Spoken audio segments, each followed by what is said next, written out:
শ্রাবণ মাস এলেই রায়গঞ্জ শহরের আবহে যেন আলাদা এক ধর্মীয় ও সাংস্কৃতিক রং ছড়িয়ে পড়ে। ভগবান শিবের আরাধনায় মেতে ওঠেন হাজার হাজার ধর্মপ্রাণ মানুষ। পুরাণ মতে শ্রাবণ মাস ভগবান শিবের উদ্দেশ্যে উৎসর্গ করা হয়েছে। বর্ষার জলে সিক্ত হয়ে এই সময় প্রকৃতি হয়ে ওঠে সবুজাভ ও শস্য শ্যামলা।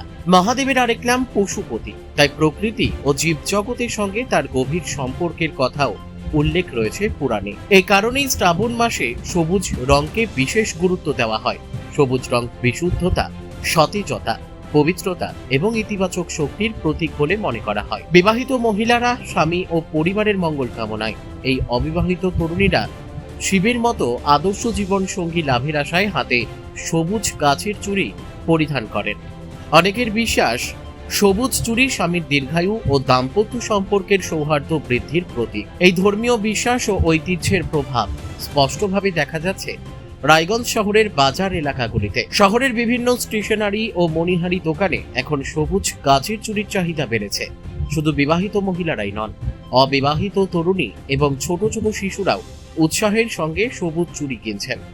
রায়গঞ্জের সুপার মার্কেট, মোহনবাটি, সুভাষগঞ্জ ও শহরের অন্যান্য বাজার এলাকায় দোকানগুলিতে রঙিন চুড়ির পাশাপাশি সবুজ গাছের চুড়ির বিশেষ সম্ভার সাজিয়ে রাখা হয়েছে। ব্যবসায়ীদের দাবি, শ্রাবণ মাস শুরু হওয়ার সঙ্গে সঙ্গেই এই চুড়ির বিক্রি উল্লেখযোগ্যভাবে বেড়েছে। ধর্মীয় বিশ্বাস, পুরাণের কাহিনী এবং সামাজিক ঐতিহ্যের মেলবন্ধনে শ্রাবণ মাসে সবুজ গাছের চুড়ি শুধু একটি অলংকার নয়, বরং তা হয়ে উঠেছে শুভ শক্তি, মঙ্গল কামনা এবং সাংস্কৃতিক ঐতিহ্যের প্রতীক।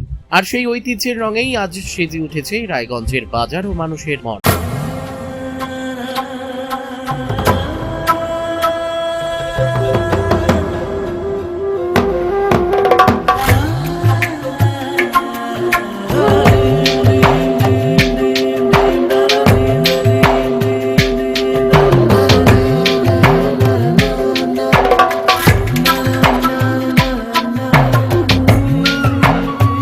সুবর্ণা জুয়েলার্স, থানা রোড, রায়গঞ্জ।